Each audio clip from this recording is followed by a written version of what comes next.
Bueno, buenas tardes. Otra vez por aquí, por este Vaticanal. Gracias a la Comisión Nacional de Formación que me hizo esta invitación a comentar sobre lo que fue, bueno, en principio, basándonos en los 10 días que estremecieron al mundo y dos películas que recomendamos su lectura, hacemos una serie de reflexiones sobre lo que fue la revolución bolchevique y bueno, eh, su experiencia como ejemplo para la revolución en general, para la revolución socialista en general, y los efectos que puede tener ese aprendizaje para Venezuela y para las condiciones actuales en las que un grupo de cuadros suponemos que hay condiciones para la revolución y particularmente para el proceso insurreccional dentro de una idea de proceso ininterrumpido que lo hemos debatido en el partido y que, bueno, la revolución bolchevique es la mayor muestra de proceso ininterrumpido que puede haber dado la historia a la humanidad. En principio, tenemos que señalar que el más grande registro histórico de la revolución bolchevique lo escribe un periodista norteamericano llamado John Reed. Este periodista llega a Rusia ya con ideas avanzadas, con ideas, bueno, revolucionarias en general, y posteriormente en el fragor de la revolución se hace comunista y por supuesto se hace miembro del Comité Central del Partido Comunista Bolchevique. Y posteriormente funda el partido, lo que fue el partido, o uno de los partidos comunistas de Estados Unidos, el más importante y el más grande por lo menos, junto a otros dirigentes estadounidenses. Y bueno, posteriormente muere muy cercano a la revolución, por cierto, no duró mucho. Y muere por una infección que obtuvo representando al Partido Comunista Bolchevique en la India, adquiere tifus y bueno, posteriormente muere. En 1900, en 2019, o sea, el año pasado, se cumplieron 100 años de la publicación de los 10 días que estremecieron al mundo. Y bueno, fue considerado por la Universidad de Nueva York como el séptimo trabajo periodístico estadounidense del siglo XX, en una lista de los 100 mejores. Es decir, de 100 trabajos periodísticos del siglo XX, este es el séptimo considerado por la Universidad de Nueva York. Y bueno, por supuesto, hoy en día, en casi, creo que en ninguna, pero en casi ninguna, por no ser absoluto, universidad latinoamericana se estudia ni John Reed, ni mucho menos 10 días que estremecieron al mundo, ni por referencia. Y por supuesto la obra periodística de este autor tampoco se estudia.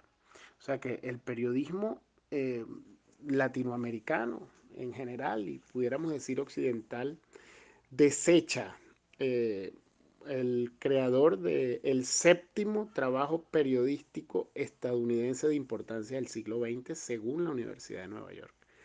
Bueno, esta categorización la han dado otras universidades en otros rangos, por supuesto, pero esta es emblemática porque, bueno, es una universidad de Estados Unidos, pues la cuna del capitalismo, como le llaman algunos, o la meca, mejor dicho, del capitalismo. Bueno, Reed sintetizó la revolución bolchevique en este libro y la sintetizó en 10 días, por eso titula 10 días. Sin embargo, los 10 días corresponden solamente a la insurrección. La revolución es una cadena de acontecimientos que pueden abarcar dos grandes periodos que uno puede separarlos. O sea, bueno, la historia lo separa de esta forma, ¿no? Que va en general el periodo prerevolucionario y revolucionario que va desde 1905 hasta 1917, que culmina con la revolución, y particularmente el periodo insurreccional que va desde la revolución burguesa de febrero de 1917, en donde llega al poder Kerensky, y la insurrección propiamente bolchevique o la insurrección socialista que dura aproximadamente 10 días, 10 días en San Petersburgo.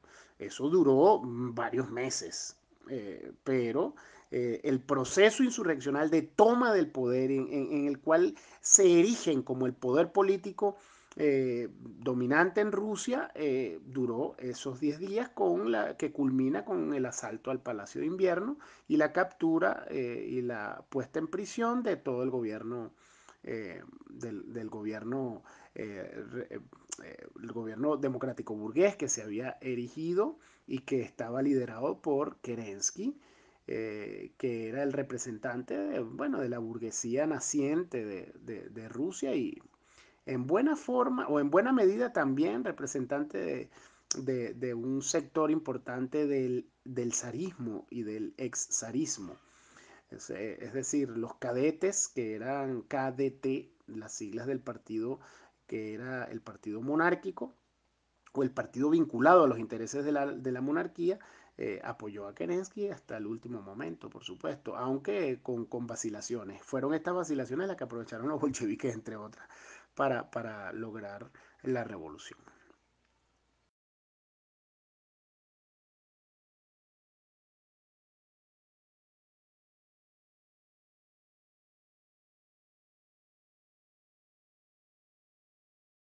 Ok, este es el segundo audio. Eh, bueno, la insurrección bolchevique se da básicamente porque hay una decisión que es la determinante de todo.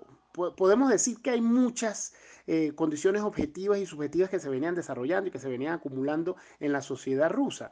Sin embargo, hay una decisión en particular que es la que marca el inicio del momento insurreccional y la que hace que las masas se embarquen en una idea revolucionaria, en una idea de avance del proceso histórico. Bueno, ya habían hecho una revolución burguesa y la decisión del gobierno provisional de mantenerse en la guerra contra Alemania, acuérdense que este era un momento era en pleno caída, en plena finalización de la Primera Guerra Mundial. Y bueno, hay un conjunto de síntomas objetivos y subjetivos, la hambruna, las muertes por la guerra, etcétera, que se pueden sintetizar en eso. La situación de hambruna provocada por la guerra, además de la muerte de los soldados jóvenes, ¿no? En su mayoría, en una guerra imperialista que para el pueblo, bueno, no era su guerra, pues. Y en segundo lugar, la crisis agravada por los terratenientes ya en el campo, ¿no? Y la semiesclavitud a la cual tenían sometido a los campesinos en todo el territorio. Y un momento ya desde el punto de vista eh, de análisis, ¿no? de las condiciones objetivas, es el momento en el que se da un tránsito tardío, por cierto, tardío en general, porque había un desarrollo importante del capitalismo en el resto del continente europeo, pero era el momento de tránsito tardío del sistema feudal al sistema capitalista pujante que estaba en pleno desarrollo en ese momento y que la guerra marcaba también un hito en ese proceso en Rusia en particular. Ese desarrollo incipiente pero acelerado de una clase obrera disciplinada, regular, bastante disciplinada, encuentra en plena revolución burguesa el clímax de la revolución y la muerte prematura de esa revolución burguesa, provocada principalmente por el error del gobierno provisional, el error o la decisión del gobierno provisional de mantenerse en la guerra y la audacia de los bolcheviques de avanzar esa revolución, de convertir esa revolución democrático-burguesa en una revolución que avanzara hacia el socialismo. Una decisión de la dirección política de los bolcheviques y particularmente de Lenin, pues.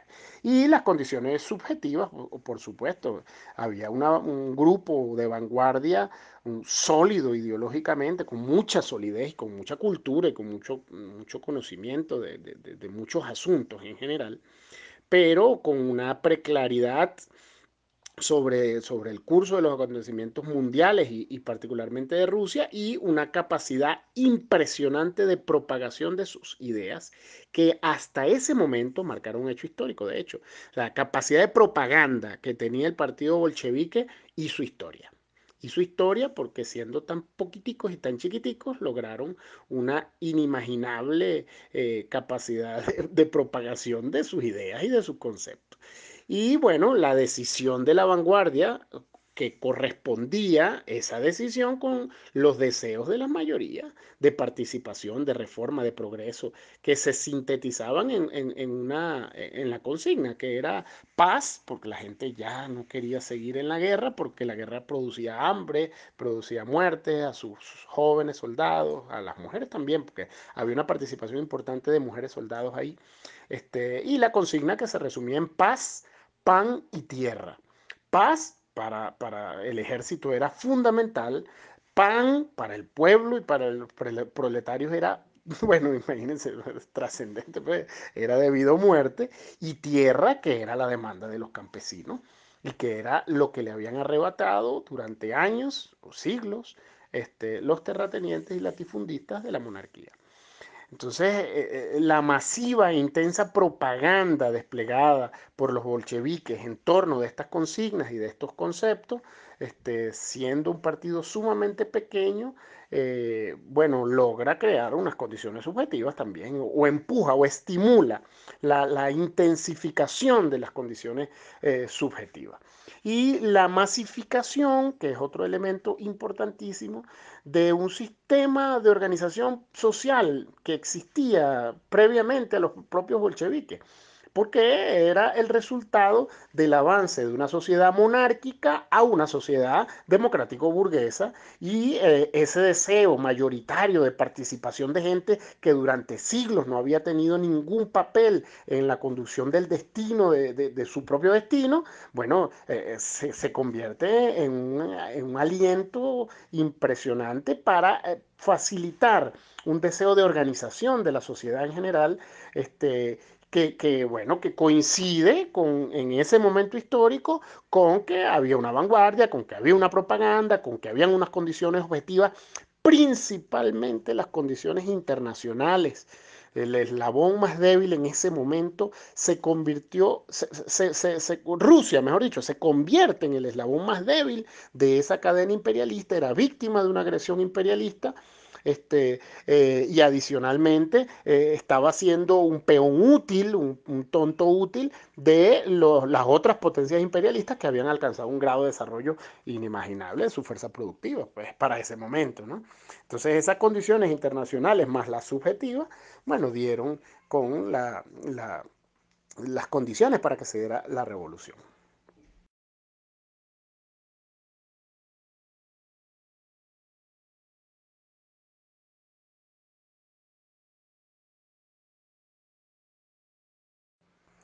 Este sería el audio 3, ya con la descripción de lo que fue propiamente el proceso.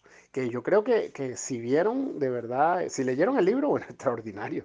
Pero los que no leyeron el libro, pero vieron las películas, bueno, también es muy bueno porque en esas películas se muestra lo que fue el proceso revolucionario propiamente. Claro, en la de John Reed se muestra la vida de John Reed, pero se muestra plenitud lo que fue, cómo lo vivió él y por supuesto, lo que escribe posteriormente es el resultado de lo que él vivió, pero no solamente de lo que él vivió, sino una idea bastante objetiva y franca y seria, pero además una idea comprometida ideológicamente que permite brindar una visión extraordinaria de lo que fue este proceso.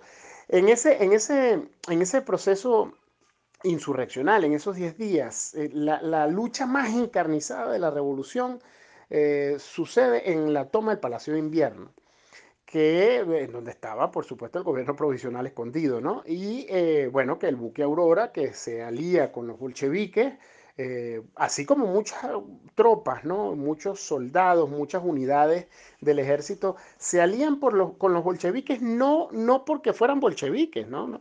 Sino porque coincidían sus demandas y sus intereses con las consignas y con las propuestas de los bolcheviques, y eran los únicos que tenían este tipo de conceptos y de propuestas, y bueno, se identificó todo el mundo, todos los sectores, pero particularmente este grupo de militares, jóvenes, capitanes y tenientes, sobre todo de rangos medios, se identificaron. Y bueno, el buque Aurora termina formando parte del plan insurreccional y lanza 3 balas de salva que aterrorizan, por supuesto, a los soldaditos que estaban ahí defendiendo al gobierno provisional. Claro, posteriormente le metieron 30 bombazos, ¿no? 30 proyectiles al Palacio de Invierno. No fueron 3 salvas nada más, le metieron 30 bombas también. Pero, o más, pero eran daños a la infraestructura, eran daños muy menores, no eran daños importantes. No causaron bajas. Este, en ese asalto al Palacio de Invierno y durante, en general, en todo el proceso insurreccional de Petrogrado, por lo menos en esos 10 días, se contabilizan aproximadamente 5 marineros muertos y un soldado de los atacantes. De los defensores no hubo bajas mortales. Es decir, que las víctimas fueron de los revolucionarios, de los bolcheviques. Las víctimas no fueron del enemigo, pues, de los defensores del gobierno provisional. Claro, en Moscú, que fue una revolución, fue la toma del poder por parte de los bolcheviques en Moscú tardó un pelo más, tardó cerca de 2 semanas, semana y media, más adicionalmente a esos 10 días que sucedieron los acontecimientos en Petrogrado, en Moscú sí hubo más de 5.000 muertes. Claro, fundamentalmente porque los bolcheviques no habían logrado mayor avance en la dirección del proceso revolucionario en esa zona, en Moscú, y adicionalmente, que hay que decirlo, los socialrevolucionarios moderados, aliados de los cadetes, eran la principal fuerza en Moscú. Y los principales dirigentes bolcheviques, que eran en Moscú, ¿no? Que eran Rykov y Nugin, pertenecían a la corriente moderada que se había opuesto a la toma del poder por parte de Lenin en ese momento, ¿no? Por supuesto, después se volvieron grandes dirigentes, extraordinarios dirigentes revolucionarios del partido bolchevique, pero en ese momento eran una corriente moderada dentro de los bolcheviques y se oponían a la idea insurreccional que había planteado Lenin en el Comité Central. Por supuesto, cumplieron disciplinadamente y por fuerza de los acontecimientos la tarea de tomar por asalto el poder en Moscú también. Pero estas condiciones en particular hicieron que en Moscú hubiese muchísimo más crueldad y un enfrentamiento mucho más duro, pues, o sea, debilidad en los bolcheviques, en la decisión de los cuadros bolcheviques, no en los bolcheviques, sino en la decisión de ese grupo de cuadros de avanzar y de avanzar con fuerza y con firmeza, y en segundo lugar, que bueno, que las otras fuerzas socialrevolucionarias y los moderados estaban en mejores condiciones de las que tenían los mencheviques y los otros grupos en Petrogrado. Entonces, bueno, por supuesto esto produjo una cantidad enorme y mayor de víctimas. Esta es una de las lecciones que yo creo que es fundamental de este proceso. La primera, que es la capacidad de decisión de un grupo de cuadros y de un partido en avanzar hacia la revolución.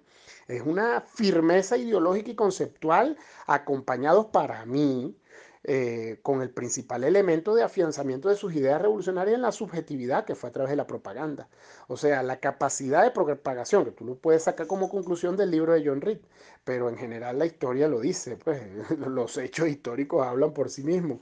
La capacidad de propagación de las ideas bolcheviques y la coincidencia de esa capacidad de propagación con las condiciones objetivas y subjetivas dieron como resultado la revolución. De resto, sin eso y sin la decisión de la vanguardia y su capacidad discursiva y de agitación de todos los cuadros del partido bolchevique en todo el país, en toda Rusia, bueno, fue lo que garantizó. Donde hubo vacilaciones, la revolución costó más vidas.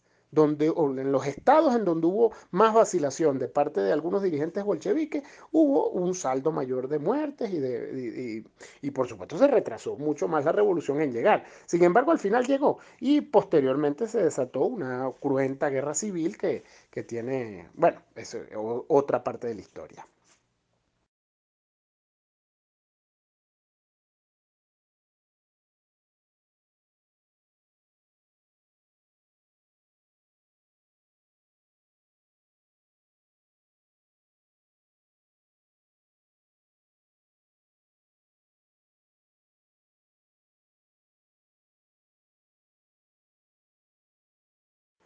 Bueno, este sería el audio 4 de la exposición. Bueno, por otra parte, esta riqueza de acontecimientos de lo que fue la revolución bolchevique nos remite directamente a la extraordinaria exposición de Pedro Arturo Moreno, que hizo la semana pasada, en donde describe la insurrección como la vía hacia la toma del poder político por parte de los marxistas, ¿no? De los comunistas. La insurrección armada de manera específica, un aprendizaje de este proceso. Este,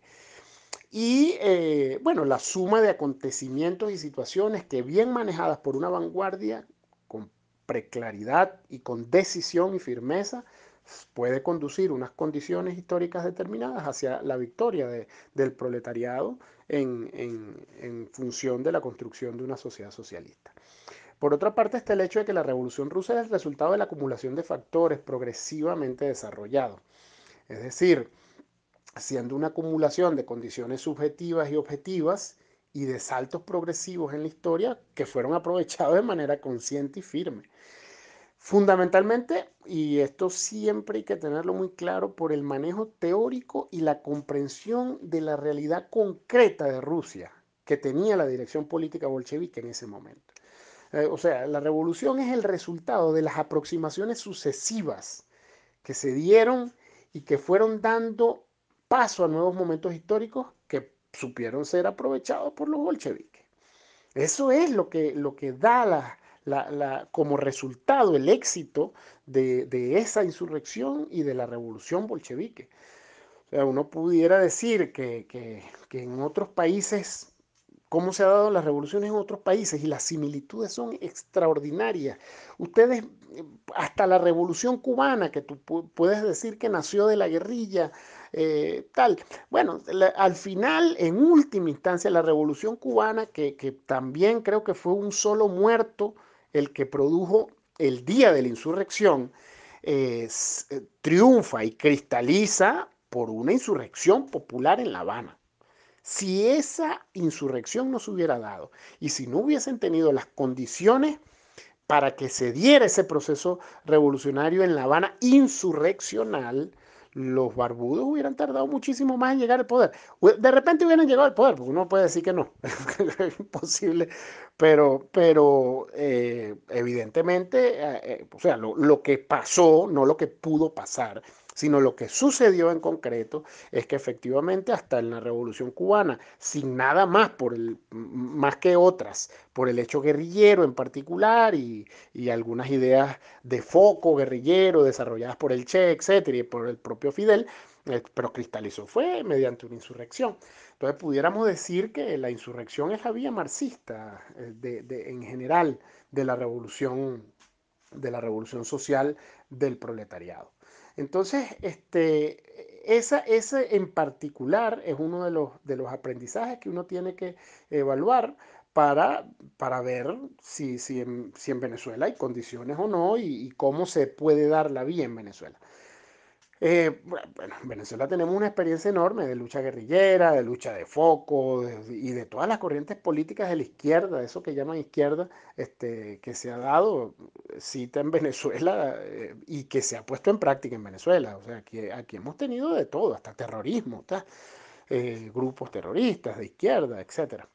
Y bueno, Bandera Roja que se ha mantenido siempre en una idea pese a haber tenido guerrilla, siempre la idea y el énfasis de la estructura militar también fue así, siempre la idea de insurrección popular estuvo como norte para el desarrollo de nuestra política en general.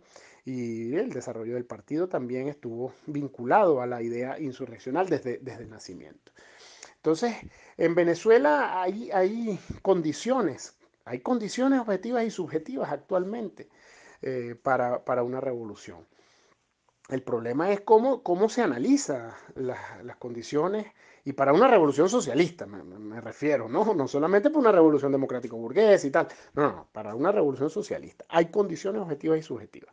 En general, desde el punto de vista histórico, incluso desde el punto de vista internacional, nosotros estamos en la pepita del queso, como dicen. O sea, en el centro en disputa, pues.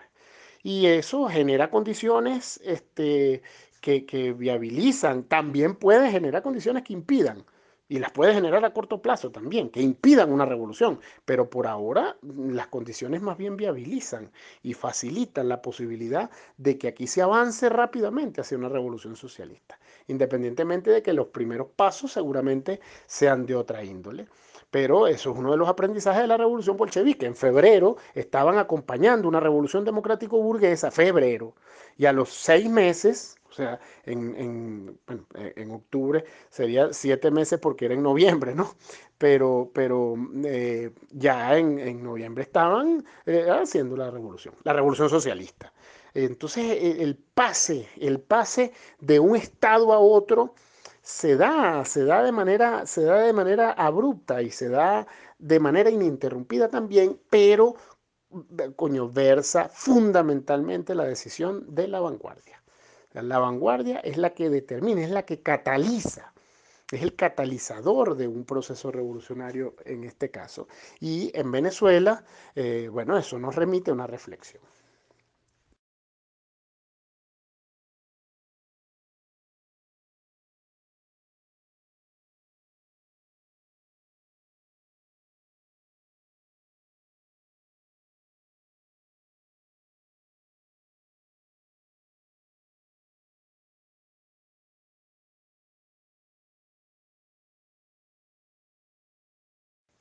Ok, este sería el audio 5 de lo que deja la revolución bolchevique como experiencia y cómo uno pudiera hacer una especie de traslado de ese proceso a Venezuela.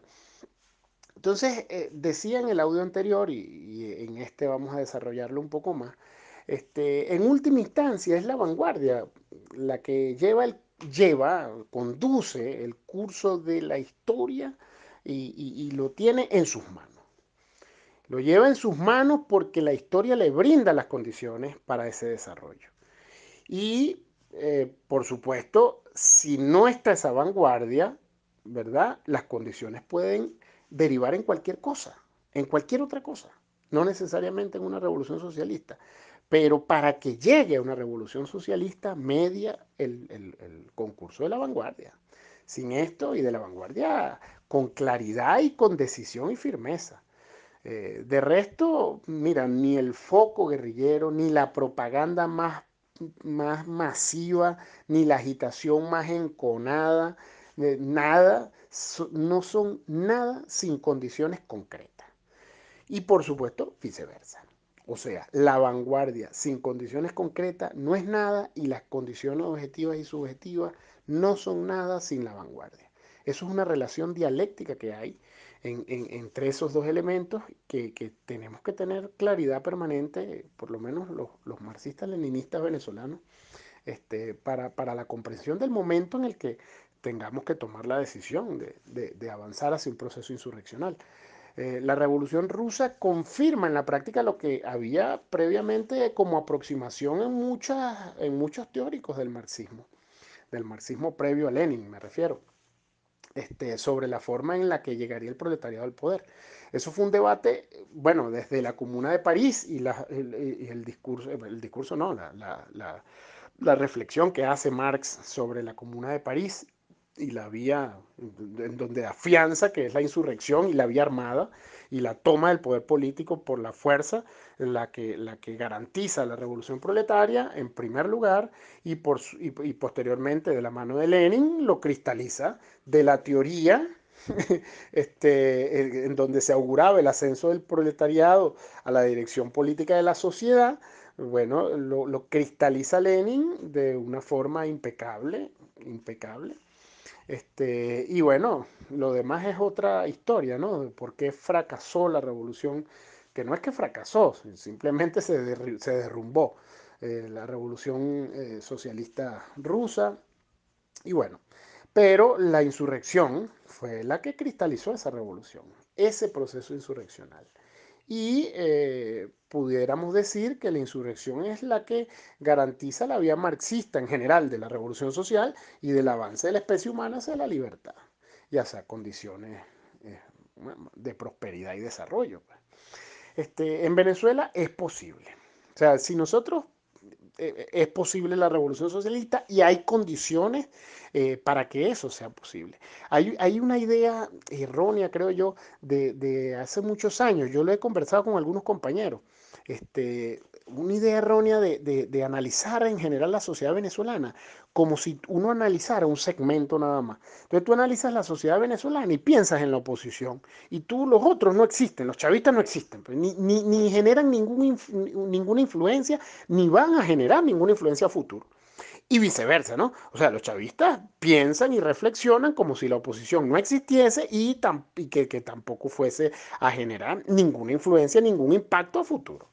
Entonces, si tú sumas las dos corrientes, si tú haces un análisis global de la situación venezolana, tú puedes llegar a la conclusión, algo que hemos debatido en el partido, puedes llegar a la conclusión que llegó el Centro Gumilla hace unos años, que es que en Venezuela más del 70% de la población se inclina hacia las ideas socialistas, porque tú tienes que sumarlos a los dos, ¿me entiendes? Entonces, las ideas socialistas en el chavismo están en el 100%.